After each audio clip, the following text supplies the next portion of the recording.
A luxury suit store. A rude saleswoman who thinks she owns the room. A legend walking in, dressed too casual to be taken seriously. They laughed at him, dismissed him, and refused to serve him. But when they realize who he really is, everything changes. A masterclass in respect, power, and the lesson they'll never forget. Before we deep dive into this interesting story, subscribe to our channel and tell us where are you watching from. Share in the comments below. The city was alive with the quiet hum of luxury. The streets of Fifth Avenue gleamed under the afternoon sun, lined with towering glass storefronts displaying handmade Italian shoes, Swiss watches, and designer suits that cost more than most people's rent. Pedestrians moved with purpose and wealth, dressed in finely tailored coats and silk scarves, exuding the kind of status that needed no explanation. And in the middle of it all, Big Shaq arrived, unapologetically himself. A glossy black Rolls-Royce Cullinan rolled up to the curb in front of Regency Tailors, the city's most exclusive suit boutique. The kind of place where clients weren't just customers. They were selected, vetted through silent glances and bank statements before being granted access to the best fabric and craftsmanship money could buy. The valet hurried over, expecting another polished billionaire in a Tom Ford coat to step out. But when the door swung open, out came a 7'1" giant in a gray hoodie, black joggers, and a fresh pair of sneakers. Shaq adjusted his hoodie, taking in the storefront's towering glass windows, the name Regency Tailors etched in elegant gold lettering above the entrance. He had been here before, years ago, when he was just another young NBA rookie trying to make a name for himself. Back then, the doors hadn't exactly swung open for him. Today, things were different. The moment he stepped inside, the air shifted. Regency Tailors was designed to impress. The store was more than just a clothing boutique. It was a statement. Crystal chandeliers hung from the ceiling, casting a warm glow over rows of meticulously organized suits, each crafted with precision and exclusivity. Deep mahogany shelves displayed silk ties and handcrafted leather shoes, while uniformed tailors moved with careful efficiency, whispering to their elite clientele. At first, Shaq's entrance barely caused a ripple. The clientele inside were men of power, Wall Street titans, Hollywood producers, international CEOs, all wrapped in handmade wool coats and tailored three-piece suits. Their conversations flowed seamlessly in hushed, confident tones, an unspoken agreement that those inside these walls belonged. Then, slowly, the realization set in. Heads began to turn. Not because they recognized him, not yet, but because he stood out in a way that challenged the natural order of a place like this. A man of his size, his build, his casual attire, in a store where even the employees dressed better than most people on their wedding day. He didn't fit, and in a place built on exclusivity, not fitting was a sin. Near the back of the showroom, a group of sales associates stood behind a marble counter, arranging displays of platinum cufflinks and silk pocket squares. One of them, Victoria Sinclair, a woman in her mid-40s with high cheekbones and an expensive blonde bob, narrowed her eyes as she watched Shaq stroll in. Her black Chanel dress and diamond bracelet made it abundantly clear she didn't work on commission. She worked on status. She barely concealed her disdain.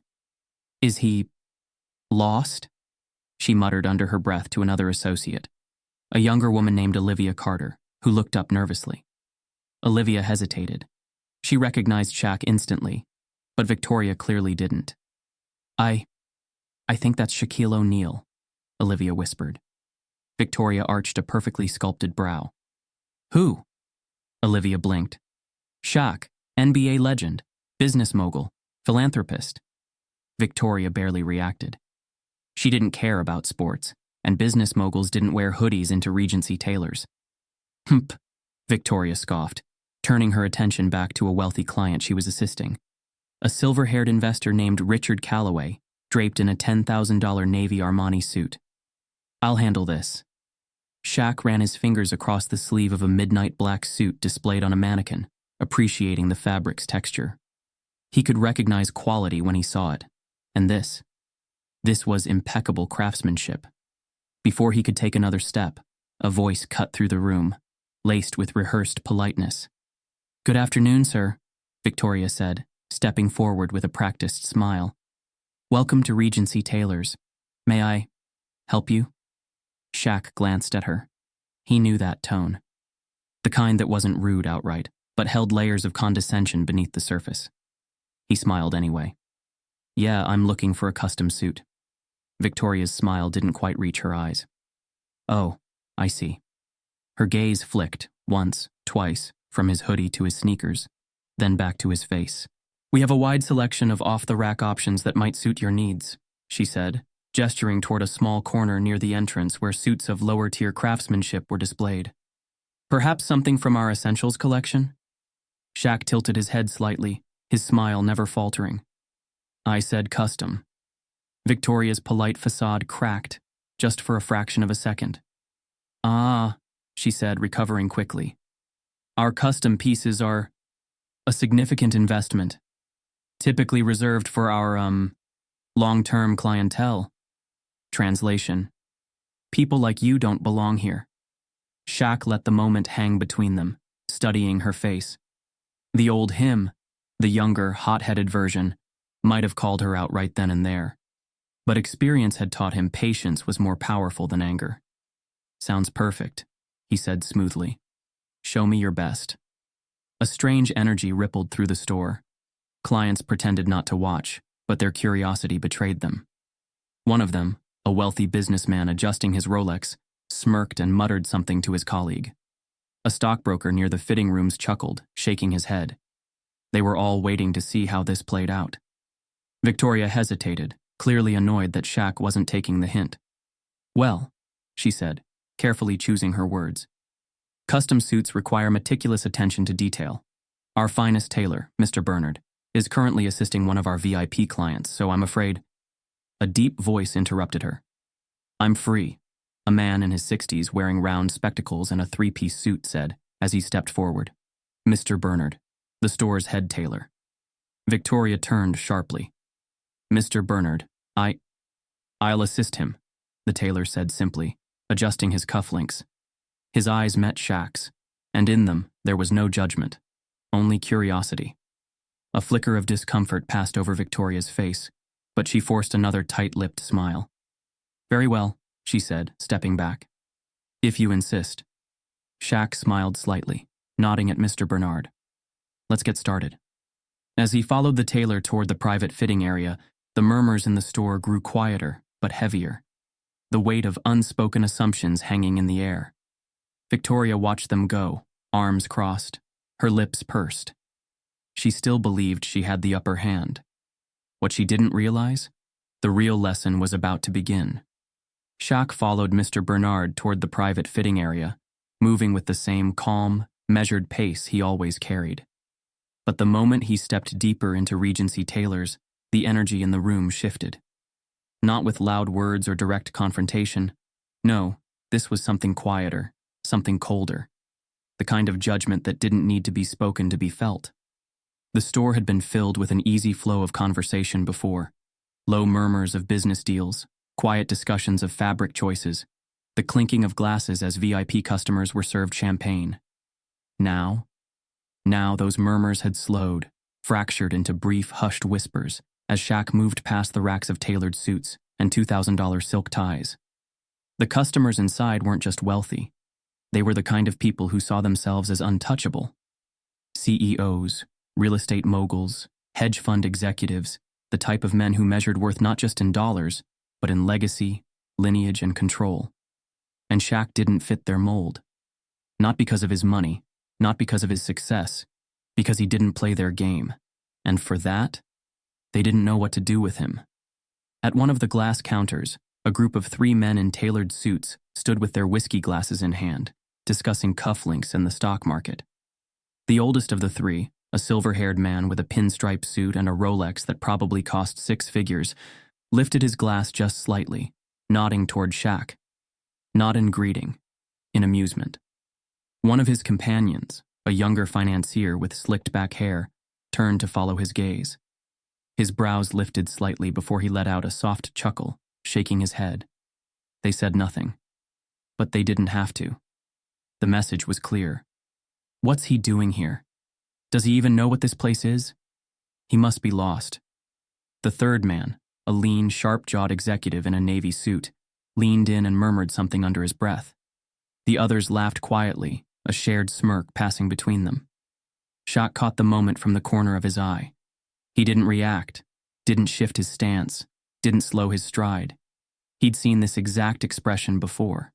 On the court, in business meetings, at charity galas. People who thought their money made them superior. But money? Shaq had learned a long time ago. It didn't make you smart, or kind, or untouchable. It just made you more of what you already were. And these men? They were small. A few feet ahead, a pair of sales associates stood near a wall of high-end wool coats, whispering just softly enough to make sure they wouldn't be overheard. Except, of course, they wanted to be overheard. One of them, a tall, thin man, with neatly styled dark hair, cast a glance at Shaq's sneakers, the crisp, spotless designer kicks that, in their world, still weren't enough to buy respect. He nudged his co-worker, a shorter man with wire-rimmed glasses, and muttered something under his breath. The second man barely suppressed a grin, shaking his head. Shaq didn't break stride, but he heard it, and he remembered it. From her place near the main register, Victoria Sinclair was still watching. Her hands rested neatly on the marble countertop, her expensive gold bracelet catching the light as she tapped her nails lightly against the polished stone. She wasn't the type to whisper behind someone's back. No. Victoria had perfected a different kind of cruelty, one wrapped in politeness and privilege, sharpened by years of knowing exactly how much power she held over the kind of people who came through these doors. She didn't need to say anything. Her expression alone spoke volumes, eyes slightly narrowed, lips pressed into the faintest trace of a smirk. Her posture, not tense, not defensive, just poised, waiting. Not because she expected Shaq to do something wrong, because she was waiting for a reason to prove he didn't belong. But if there was one thing about Shaq, it was that he didn't move for anybody. Not for judgmental glances, not for whispers that carried just enough venom to sting, and definitely not for people like Victoria Sinclair. He ran his fingers across a dark charcoal suit, appreciating the craftsmanship. The fabric was smooth, high-end wool, the kind of material that sat perfectly on the body, tailored to define power without a word needing to be spoken. This was exactly what he wanted. A statement without needing to be loud, a presence without having to prove anything. Mr. Bernard, the elderly master tailor, studied Shaq carefully before nodding in approval. "Good eye," he said. "This is from our private collection. Italian wool, custom stitching. Only a handful of these have ever been made." Shaq nodded once. "Let's start there." That was when the first crack in the atmosphere appeared. One of the wealthy customers, a man near the back of the store, browsing designer trench coats, froze mid-motion, because now they were paying attention. Now the man in the hoodie wasn't just some random guy wandering into the wrong store. Now he was a man who knew exactly what he wanted. A man speaking directly to their best tailor. A man choosing from a collection they assumed he would never have access to. And suddenly, the quiet arrogance of the room became curiosity. Shaq could feel it. The way the laughter died down from the businessmen near the whiskey counter. The way the staff members near the wall of coats suddenly stopped their whispering. The way Victoria's posture shifted just slightly, her nails pausing against the marble countertop. Because now, she realized she had miscalculated. Shaq wasn't asking for permission. He was making a move. Shaq glanced at Victoria then, just for a fraction of a second. Not with hostility, not with anger, just with a look that said one simple thing. "You should have treated me right the first time." She felt it, and that was only the beginning. Shaq stood before a display of finely crafted suits, running his fingers over the smooth Italian wool. The material was exquisite, soft yet structured, elegant without being excessive. It was exactly the kind of craftsmanship he had come for. But before he could even signal his interest, a voice, polished and dripping with thinly veiled condescension, cut through the air. "Can I help you?" Shaq turned slightly to find Victoria Sinclair standing a few feet away, a practiced smile on her perfectly lined lips. She was everything you'd expect from a high-end saleswoman at Regency Tailors, impeccably dressed, posture flawless, and eyes trained to recognize who belonged and who didn't. And from the way she sized him up, Shaq could tell she had already decided he didn't. Victoria took slow, measured steps toward him, the red bottoms of her designer heels clicking against the marble floor. Though her tone was polite, there was an unmistakable edge to it, the kind of sweetness that came with an expiration date.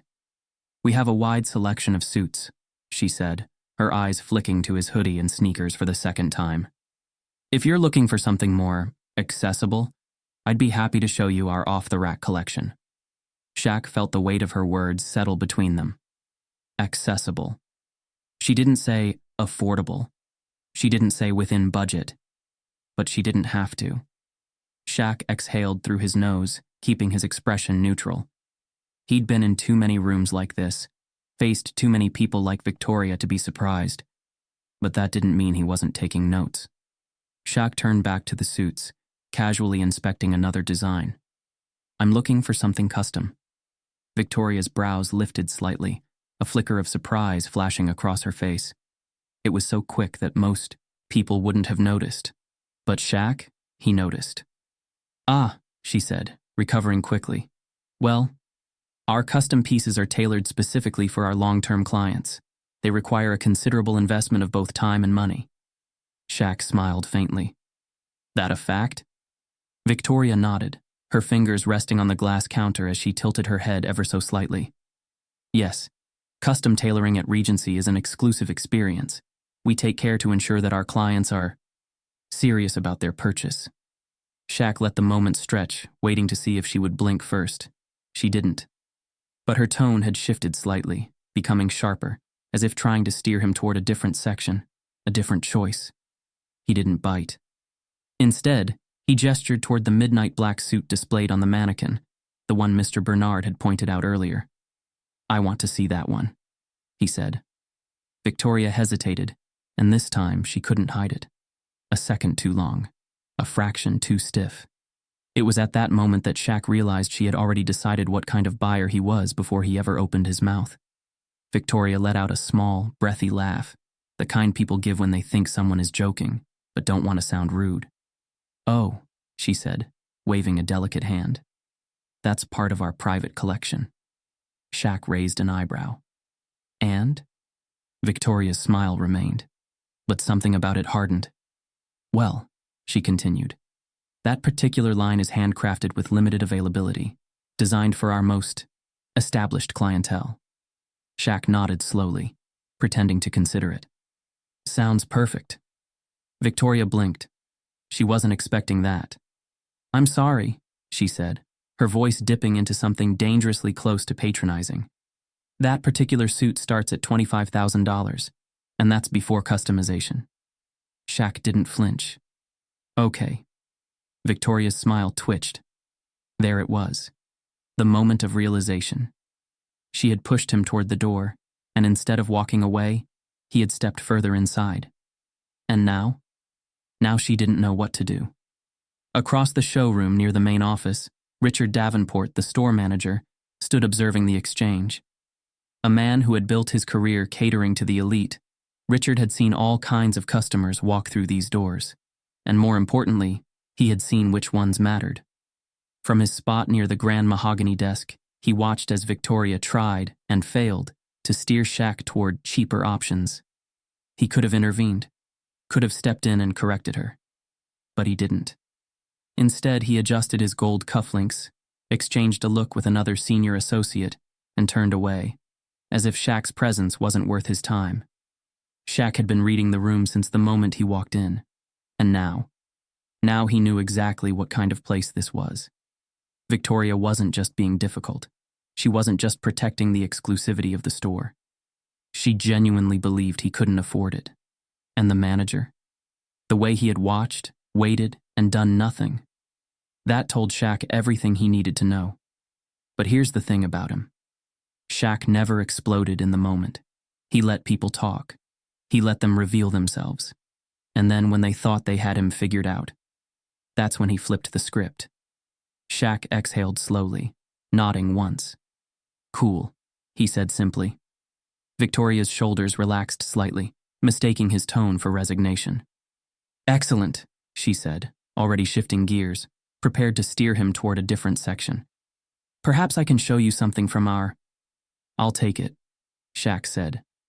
Victoria's words died on her lips. I'm sorry? Shaq turned fully to face her, his expression unreadable. I said I'll take it, he repeated, his voice level. The private collection suit. I want it custom. Let's get started. Victoria's eyes widened just slightly before she caught herself. For the first time, the polished facade cracked, just a little. The thing she had been so sure of, so confident in, had just crumbled beneath her feet.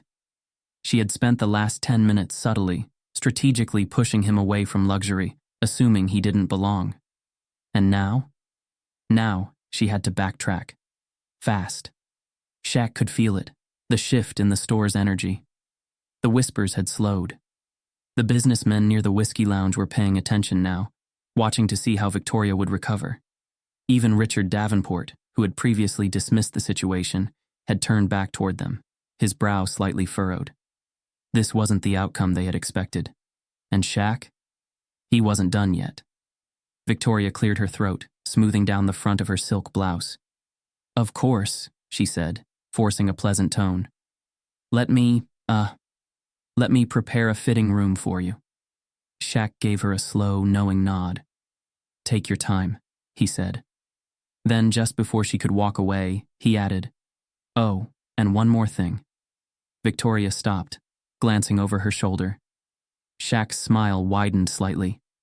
I'd like to work with someone else. A beat of silence. Then, the judgment that had been so subtly placed on him, it landed right back on Victoria. She felt it. And that was just the beginning. The moment Shaq turned away from Victoria, the air inside Regency Taylor's thickened with something unspoken, something heavier than words. It wasn't just the tension between him and the saleswoman. It was the shift in the room, the way the judgment that had once been silent now cracked into whispers, smirks, and quiet laughter. The kind of cruelty that wasn't shouted, the kind that lived in the spaces between words. Victoria, still standing behind the counter, let out a soft, breathy laugh, shaking her head as she turned slightly toward a younger sales associate standing nearby. Some people, she murmured, just loud enough for the other staff members to hear, really do dream too big. The two senior salesmen near the fitting rooms, both dressed in sleek, tailored charcoal gray suits, glanced over at Shaq and smirked. One of them, a thin man with silver-rimmed glasses, chuckled under his breath. The other, a tall, sharp-featured associate in his late 30s, took a slow sip from his glass of water and leaned toward Victoria. I mean, he murmured, his voice just low enough to pretend it was private. It's kind of adorable, isn't it? Victoria tilted her head slightly, playing along. What is? Watching someone walk in here like that and think... He gestured lazily toward Shaq, who was now running his fingers over another high-end suit. That they can just... buy their way in. Victoria let out another soft laugh, covering her mouth as if to feign innocence. I know, she sighed. Bless his heart. Across the room, near a glass display of silk ties, a trio of high-end customers, all older businessmen draped in designer coats, had picked up on the exchange. One of them, a silver-haired investor with a deep tan, smirked as he adjusted his gold cufflinks. What do you think he's here for? He asked his companions. A job interview? The man beside him, a barrel-chested hedge fund manager, chuckled, swirling the whiskey in his glass. Wouldn't that be something? The third man, a younger executive in a navy double-breasted suit, grinned. Well, maybe he's just sightseeing. Or maybe, he mused, he wants to see what real money looks like. The three men laughed quietly, their voices blending into the polished hum of the store. Near the cash register, a young sales associate, Olivia Carter, watched the exchange unfold with growing discomfort. She was new to Regency Taylor's, but not new to places like this. She had seen this exact kind of subtle, polished cruelty before, the way rich people turned arrogance into a sport, how they played with words just enough to be cruel without ever being crude. Her stomach twisted as she watched Victoria and the other staff members quietly mock the man they had just dismissed. She knew who Shaq was, knew that, unlike the men laughing in the corner, He had built his success from the ground up, had earned everything he had with talent, discipline, and hard work. And yet, here they were, treating him as if he were a joke. She wanted to say something, wanted to step forward, correct Victoria, wipe the smug look off the customers' faces. But she didn't. Because people like Victoria ran places like this. And if Olivia spoke up now, she knew exactly what would happen. Victoria wouldn't argue. She wouldn't even get angry. She would simply smile, nod, and by the end of the week, Olivia's name would quietly disappear from the employee schedule. So she did what she always did. She stayed silent. And Shaq, he noticed everything. From the moment Victoria had laughed in his face, Shaq had known what kind of game they were playing. And the thing about him, he didn't play their game. He played his own. So, instead of snapping back, instead of calling them out or proving himself, he did something far more effective. He kept his cool. Shaq turned away from the display, fixing his eyes on Victoria. "Who's your best tailor?" The words landed differently than she expected. Her smirk twitched just slightly. "I'm sorry?" she asked, even though she had heard him perfectly. Shaq tilted his head slightly, his gaze never leaving hers. "Your best tailor," he repeated. "Who is it?" Victoria hesitated. For the first time since their conversation began, she wasn't in control anymore. She straightened, forcing a tight-lipped smile, tilting her head like she was explaining something to a child. "Our best tailor is extremely selective," she said. "He works exclusively with serious clients." There it was again. That word. Serious. Shaq let a slow, amused smile form on his lips. "You mean clients like the ones whispering behind me right now?" he asked, his voice calm and steady. Victoria stiffened just slightly. One of the men near the whiskey counter, the hedge fund manager, choked on his drink. And the energy in the room? It shifted.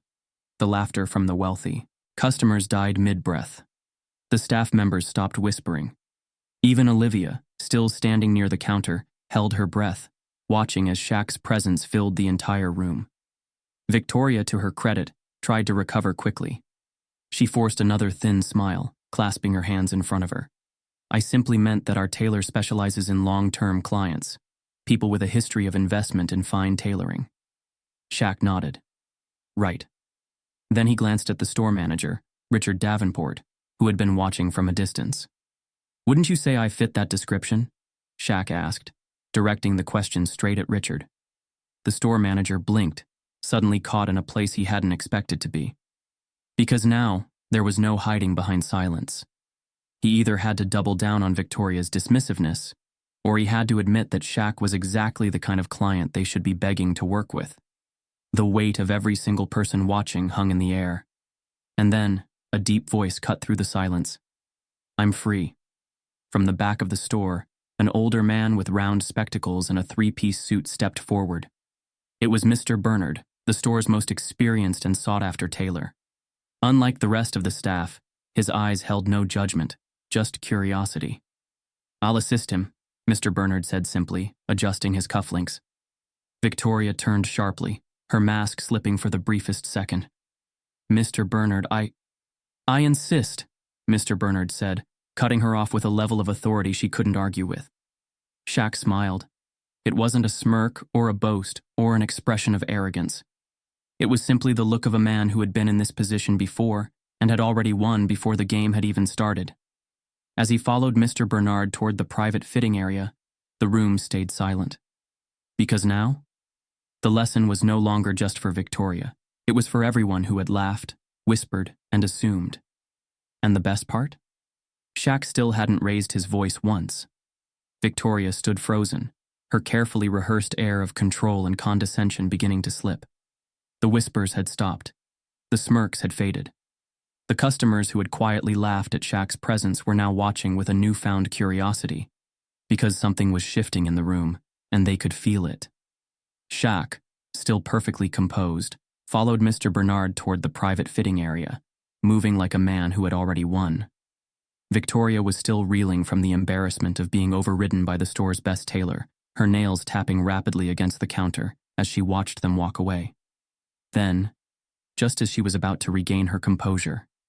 The front doors of Regency Taylor's swung open, and the entire store changed. A man walked in, dressed in an effortlessly tailored beige trench coat, a silk scarf draped loosely around his neck, and oversized designer sunglasses resting on his face. He was tall, elegant, and carried himself with the quiet confidence of a man who didn't need to prove anything to anyone. And everyone in the store recognized him immediately. Enzo Laurent, one of the most renowned fashion designers in the world. His name alone was enough to stop conversations in elite circles. His designs were worn by royalty, Hollywood A-listers, and billionaire CEOs, and any store that carried his work instantly became a destination for the elite. He wasn't just important, he was fashion royalty. And right now, he was striding into Regency Taylor's like he owned the place. Victoria straightened instantly, her lips parting in surprise. The other sales associates exchanged glances, their previous arrogance dissolving into nervous excitement. "Is that?" one of the businessmen near the whiskey bar whispered. "Yes," his friend murmured. "That's Enzo Laurent." The second Enzo removed his sunglasses. His sharp hazel eyes scanned the store. And then they landed on Shaq. And that's when everything unraveled for Victoria. Enzo's face lit up with recognition, his signature air of mystery vanishing in an instant. "Shaquille!" he called out, his deep French accent unmistakable. "Mon ami, it has been too long." Shaq looked up, a slow smile forming. The store went completely silent. Victoria's entire body tensed. The whispering started immediately. Not the kind of quiet mocking that had filled the store earlier, but something entirely different. The wealthy customers, the snickering businessmen, the staff, all of them suddenly realized what was happening. The man they had belittled, dismissed, and laughed at just moments ago was close friends with one of the biggest names in fashion. Victoria's stomach dropped. Enzo Laurent, a man she had been desperately trying to impress for years, was now greeting Shaq with warmth, familiarity, and genuine excitement. She swallowed hard, her pulse quickening. Non, non, non, this cannot be real," she muttered under her breath, gripping the edge of the counter. Enzo strode across the store, ignoring every other person in the room, and embraced Shaq like a long-lost brother. "Shaquille," Enzo said, stepping back and clapping him on the shoulder. "What a surprise. What brings you here, my friend?" Shaq chuckled. "Looking for a new suit. Got a charity event coming up." Enzo beamed. "Ah, a man with a heart as big as his frame. I love it." Victoria's breath hitched. She could feel every set of eyes on her now, watching, waiting. They had seen how she treated Shaq. And now they knew who he was. Victoria moved quickly, stepping forward with a forced, overly bright smile. Mr. Laurent," she stammered, clasping her hands together. "What an honor to have you here today. If I had known you were coming, we would have—" Enzo turned his head slightly, as if noticing her for the first time. His expression remained neutral, but his gaze was piercing, sharp, with unspoken awareness. "Ah," he said smoothly, glancing between her and Shaq. "I assume you have been assisting my dear friend?" Victoria's mouth opened, then closed. There was no good answer. No way to explain what had just happened without exposing herself completely. She started, then forced another smile. "Of course. We were just about to—" Shaq tilted his head slightly, watching her struggle. She had spent the last hour doing everything she could to push him out of the store. Now, she was trying to pretend it never happened. At that moment, Richard Davenport, the store manager who had watched everything unfold from a distance, finally stepped in. He moved fast, his usual slow, measured presence now tight with urgency. "Mr. O'Neill," Richard said smoothly, stepping beside Victoria. "I want to personally apologize if there was any, misunderstanding earlier." Shaq didn't say anything. He just stared at him. Richard's carefully composed expression flickered slightly under the weight of Shaq's silence. "I assure you," Richard continued, his tone overly rehearsed, "we at Regency Taylor's pride ourselves on offering the highest level of service to all our clients. If there was any inconvenience, it was—" Shaq held up a hand. Richard stopped talking immediately. The store fell silent again. Shaq exhaled slowly, then turned back to Enzo. "So," he said casually, "you know anyone who actually makes a suit worth wearing?" Enzo laughed loudly, throwing an arm around Shaq's shoulder. "Oh, mon frère, if you want the best, you know I will take care of you," he said. Then, without looking at Richard or Victoria, he added, "Clearly you are not in the right place." If the store had been tense before, now it was suffocating. Victoria's face had gone completely pale, her lips pressed into a thin line. The wealthy businessmen who had laughed earlier? They were now avoiding eye contact, pretending to be deeply interested in silk ties. Richard stood there, his hands clasped tightly, as if trying to hold together what little authority he had left. And Shaq? He had never looked more in control. He turned back toward Olivia, the only employee who had stayed silent, uncomfortable with the way he had been treated. "I'd like to check out with you," he said simply. Olivia's eyes widened slightly, but she nodded quickly, stepping forward as Victoria shrank back, humiliated and speechless. Shaq turned to Enzo. "You coming?" Enzo grinned. "Oh, absolutely. But first," he glanced toward Victoria and Richard, his smile fading into something far less friendly. "Perhaps Regency tailors should reconsider how they treat their guests," he said smoothly. "After all, the wrong impression can be very expensive." With that, he and Shaq walked toward the register. And behind them? The entire store stood in stunned silence, knowing they had just witnessed something they would never forget. The air inside Regency tailors had shifted completely. What had once been filled with mocking whispers and smug glances was now thick with nervous silence. Victoria Sinclair, the once confident saleswoman, now stood rigid, her perfectly curated mask of superiority cracking at the edges. Richard Davenport, the store manager, had lost the commanding aura he carried when he first dismissed Shaq. His hands were now clasped tightly in front of him, his mind scrambling for a way to fix what had already unraveled. And the other employees?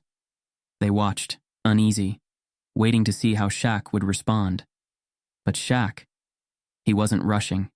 Instead, he simply stood there, watching them all, silent, patient, letting them sit in their own discomfort. Because that's the thing about people like them. They knew exactly what they had done, and now, they were afraid of what came next.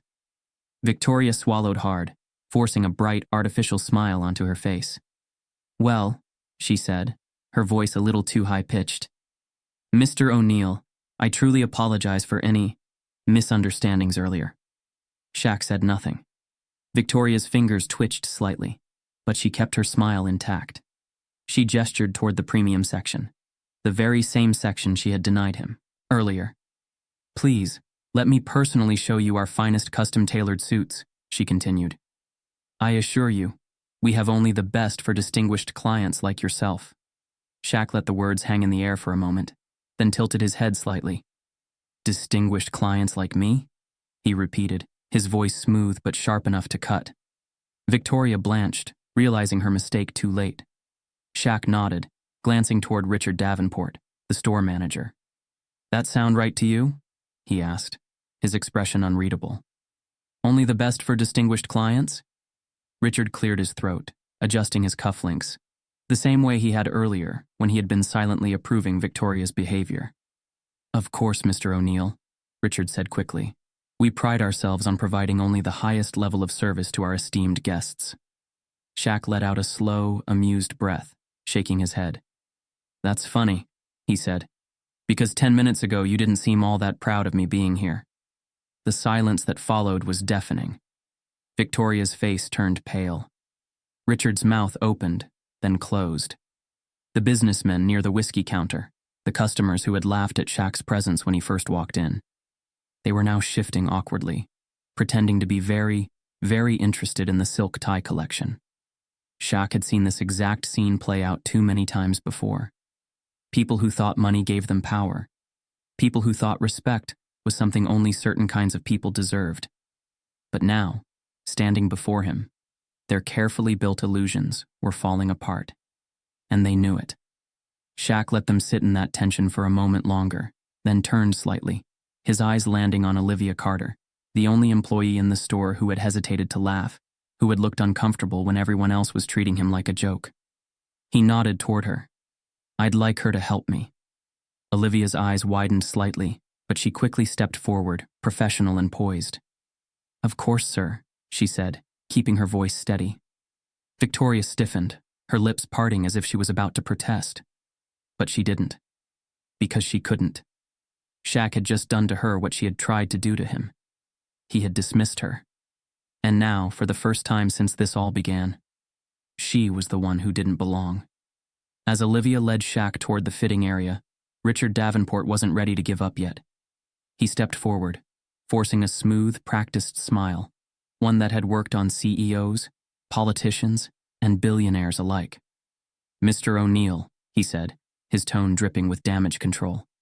I'd love to personally extend an invitation for you to join our VIP program. Priority service, private fittings, access to our most exclusive collections. Shaq turned, his gaze steady. Richard's voice trailed off, because the look on Shaq's face told him everything he needed to know. It was too late. Shaq wasn't interested in their VIP perks. He wasn't interested in their special treatment, because respect that only comes after someone realizes your net worth isn't respect at all. Shaq studied Richard for a long moment, then gave a small knowing nod. Nah, he said simply. I'm good. Victoria's fingers curled into fists at her sides, but she didn't say a word. The wealthy customers who had been so entertained earlier were now eerily silent, their faces unreadable. And Olivia? She stood taller now, leading Shaq toward the private fitting area with a quiet confidence that hadn't been there before. Because she knew what had just happened. She had just watched a room full of people who thought they were untouchable get humbled in the most effortless way possible. And the best part? Shaq hadn't needed to raise his voice, hadn't needed to argue, hadn't needed to prove himself. He had simply let them reveal exactly who they were. And now they had to live with it. As Shaq walked away, Victoria stood frozen, the weight of everything finally sinking in. She had made a mistake that would haunt her. Because Regency Taylors had always been a place where power and wealth dictated who mattered. But today, power had walked in wearing a hoodie and walked out owning the entire room. By the time Shaq left Regency Taylors, the damage was already done. Not to him. To them. Unbeknownst to Victoria Sinclair, Richard Davenport, or the smug customers who had mocked Shaq, someone had been recording the entire thing. A woman named Danielle Carter, a journalist with a keen eye for injustice, had been browsing the store's selection when she witnessed it all. The condescending glances, the whispered laughter, the way Victoria had outright refused to treat Shaq with respect. And she had pulled out her phone the moment she realized what was happening. She had captured it all. Victoria's dismissive tone. The businessmen are chuckling in the background. The moment Shaq asked, "Who's your best tailor?" And Victoria laughed at him. Enzo Laurent walking in and flipping the power, dynamic, instantly. Shaq's final effortless takedown, choosing Olivia over Victoria and refusing the store's desperate VIP offer. Danielle had seen discrimination wrapped in fake politeness before, but never had she seen it dismantled so smoothly, so effortlessly, and she knew exactly what to do with it. By the time Shaq had driven home, the video had already hit Twitter. Danielle posted it with a simple but deadly caption. They laughed at Shaq, mocked him, refused to serve him. Then they realized who he was. Watch this. The first wave of reactions came within minutes. Then, it exploded. By the first hour, the video had over 500,000 views. By midnight, it was at 10 million. And by morning, it was the #1 trending topic in the country. The comment sections were ruthless. Hoops legend 23. Y'all disrespected Shaq, the most down-to-earth, generous dude in sports? Yeah, pack it up. Call-out culture. This wasn't just about money. This was about how they assumed who deserved respect and who didn't. And they got exposed. Fashion Insider. Regency Taylors is finished. The fashion world doesn't forget stuff like this. Justice. For Olivia. Olivia needs a raise. Victoria needs a job application. And the most repeated phrase? Never judge a book by its cover. It became a movement. People started sharing their own experiences with stores like Regency Taylors. Others dug into the company's past, looking for similar complaints. It didn't take long for the boycott movement to start. Inside her penthouse apartment, Victoria Sinclair sat on her designer couch, staring at her phone in horror. Her name was trending, but not in the way she had always dreamed. The video had torn her apart. People weren't just calling for Regency tailors to be boycotted, they were calling for her to be fired. Her Instagram was flooded with comments. Exposing Karen. "We see you, Victoria. We heard you laugh at him. Luxury for all. No amount of PR spin is going to fix what you did. Karma hits hard. I hope you like LinkedIn, sis." She grabbed her phone, her hands shaking, and immediately called Richard Davenport. The moment he answered, she snapped, "Fix this." But Richard, he was in his own nightmare. Regency Tailors wasn't just a boutique. It was owned by a major luxury fashion corporation, Regency Suits International. And their executives? They weren't happy. Their PR team was in full crisis mode. Press releases were drafted, damage control meetings were held, and within hours, a generic corporate statement was posted on their social media. At Regency Tailors, we believe in treating all our customers with respect and dignity. We deeply regret any misunderstandings that may have occurred and are taking immediate steps to ensure this never happens again. It backfired instantly. The internet ripped them apart. Ice no class tailors. A misunderstanding? Nah, we saw exactly what y'all did. APR 101. Step 1.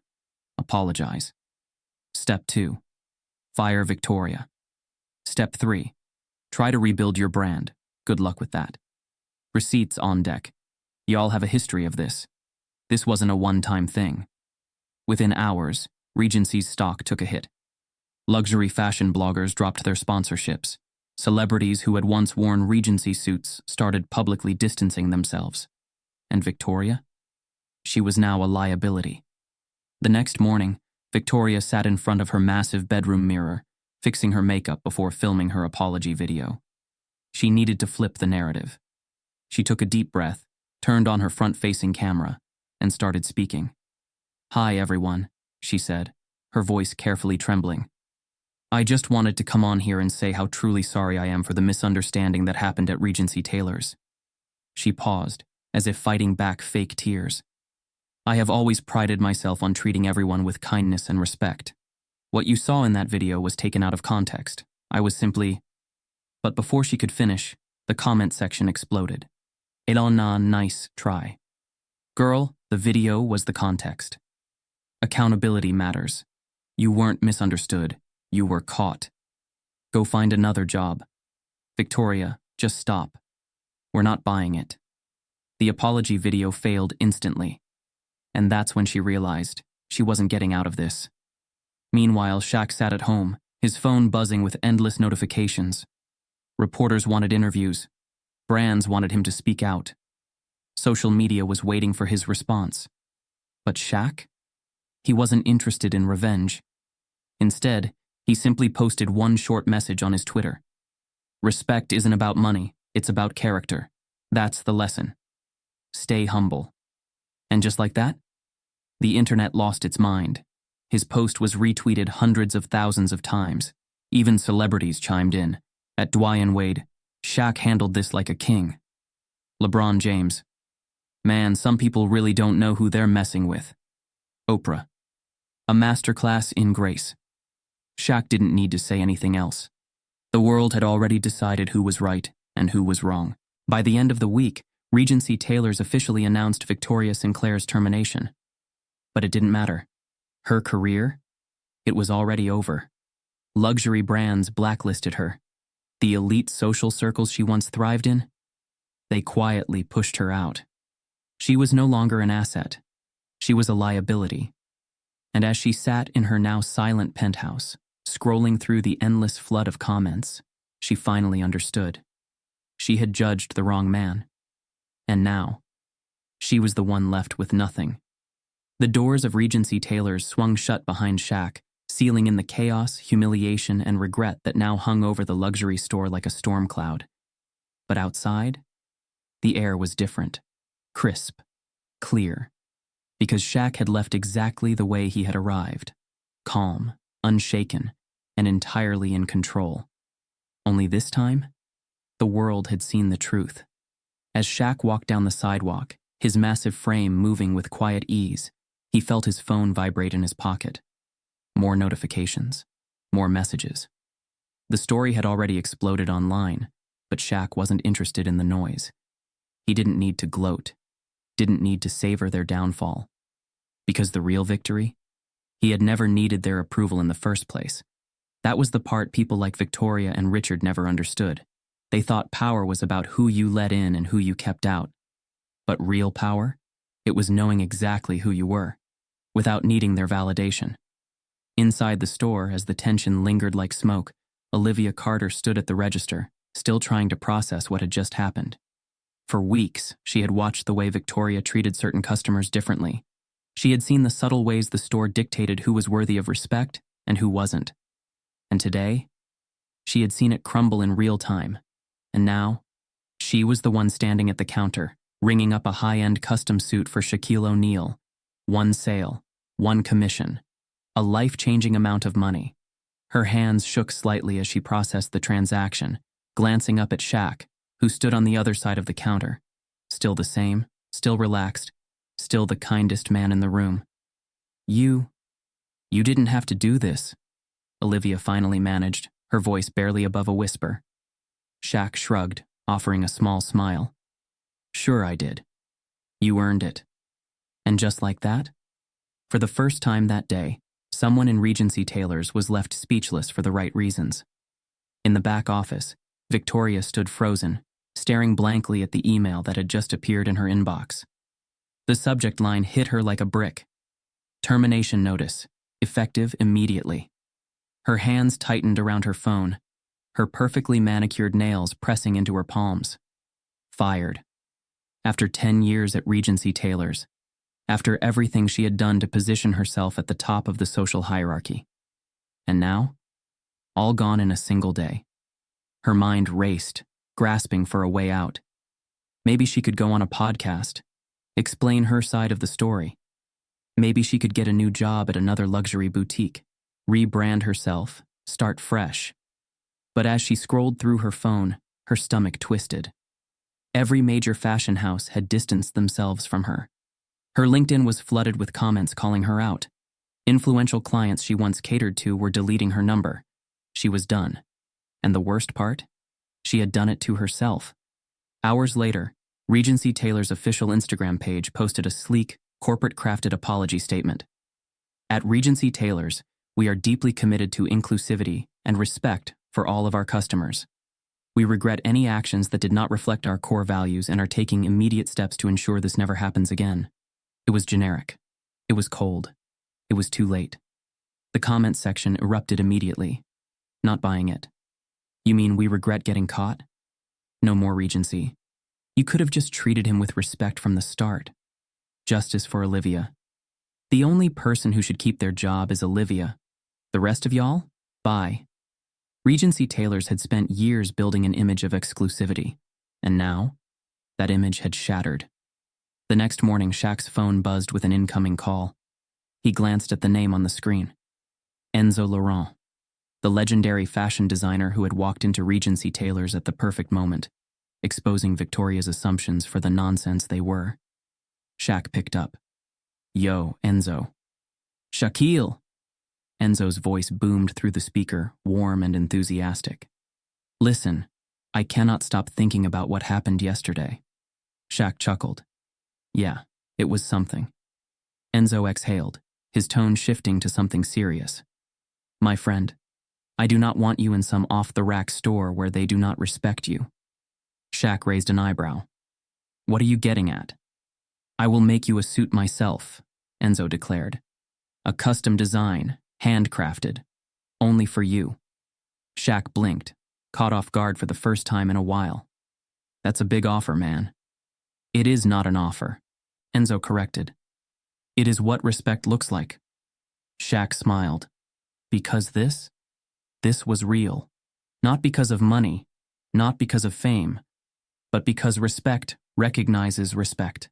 And that was worth more than any suit in the world. Over the next few days, as the internet continued to tear Regency Taylor's apart, Shaq stayed exactly the same, He didn't fuel the fire. He didn't demand an apology. He didn't waste his energy on people who had already lost. Instead, he put on his brand new custom-designed Enzo Laurent suit, showed up at his charity event, and continued being the man he had always been. Because true success isn't about proving people wrong. It's about knowing who you are, no matter what they think. And in the end, Shaq didn't need their validation, because he had already won. The world had already moved on. Like every viral scandal, the chaos surrounding Regency Taylors had burned bright and fast. The headlines had shifted to new controversies, new gossip, new distractions. But inside a quiet, sunlit home far from the noise, Shaq and Lucille O'Neal sat together, sharing a moment that mattered far more than anything trending online. Because true victory isn't about public recognition. It's about knowing who you are, when no one is watching. Shaq sat on the back porch of his mother's house, a cup of iced tea in one hand, his phone in the other. Lucille rocked slowly in her favorite chair, her eyes closed, soaking in the late afternoon warmth. For a long time, neither of them spoke. Then, finally, Lucille sighed. Well, that was something. Shaq chuckled, setting his phone down. Yeah, Mama. It was. Lucille opened her eyes and looked over at him, her expression unreadable. Are you mad about it? Shaq thought about it for a moment. He wasn't mad. He wasn't even surprised. I guess I just don't get it, he admitted. Why people still think money is what makes someone worth respecting. Lucille gave a knowing hum. Because for some folks, that's all they know. She leaned forward slightly, resting her hands on her knees. You see, baby, people like Victoria, they don't think about who someone is. They only see what someone has. And when they think you don't have what they do, they act like you don't deserve to be in the same room. She shook her head. That kind of thinking? It's small. And small thinking makes small people. Shaq nodded slowly, letting her words settle. And it was true. Victoria, Richard, the businessmen who had laughed at him. They had power, money, access to the finest things in the world. But in the end, they had all looked so small. Lucille took a slow sip of her tea, watching Shaq carefully. But you, she continued. You didn't let him get to you. You didn't get loud, didn't try to prove yourself. Shaq exhaled. Didn't need to. Lucille smiled. And that's what I'm proud of. She tilted her head slightly. When you were a kid, you used to get into fights defending yourself. I had to teach you real quick. Power doesn't come from your fists. It comes from how you carry yourself. Shaq nodded, remembering. Every time you stay calm when someone tries to push you down, Lucille said, her voice soft but firm. That's when you win. Shaq leaned back in his chair, letting her words sink in. Because that was the real lesson. Victoria had lost the moment she let her judgment define her actions. Richard had lost the moment he stood by and said nothing. But Shaq, he had never needed their respect to know his own worth. His phone buzzed again. Shaq glanced at it, seeing another flood of mentions, messages, and headlines still circling the internet. Shaquille O'Neal humiliates racist saleswoman. Regency Taylors faces massive backlash after mistreating NBA legend. Shaq's classy response is a masterclass in handling discrimination. Lucille noticed the look on his face. They still talking about it? Shaq shrugged. Yeah, but you know how it is. By next week, they'll be on to something else. Lucille smirked. That's the funny thing about the internet. It'll hype up a fight, but it won't walk you home after. Shaq laughed, shaking his head. Because she wasn't wrong. The internet had seen the story, had rallied behind him, had turned it into a movement. But Shaq hadn't handled that situation for them. He had handled it because it was the right thing to do. And whether the cameras were rolling or not, his response would have been the same. That was the difference. Lucille set her tea down, leaning back in her chair. So, what happened to that little girl in the store? Shaq smiled. Olivia? Lucille nodded. Yeah, the only one in that place with some sense. Shaq chuckled. She got the commission on my sale. Lucille's brows lifted. And how much was that? Shaq shrugged casually. Enough to change her whole year. Lucille let out a low whistle, shaking her head. See? That's real wealth. Shaq looked over at her. Yeah? Lucille nodded. Mm-hmm. Not how much you have, but how much you can do for others.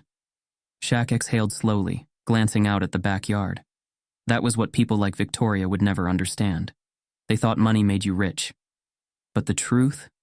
It was never about the money. It was about what you did with it. His phone buzzed again. This time it was a text from Enzo Laurent. Enzo, brother, your measurements are in. Suit is already in progress. I promise you, it will be a masterpiece. Shaq smiled. Lucille noticed. Who's that? Enzo. Lucille raised a brow. And what's he saying? Shaq showed her the message. Lucille's face softened as she read it. Then she looked up at her son. You see? That's what real connection looks like. She patted his arm. He's not making you a suit because you're Shaquille O'Neal, the millionaire. He's making you a suit because he respects you as a man.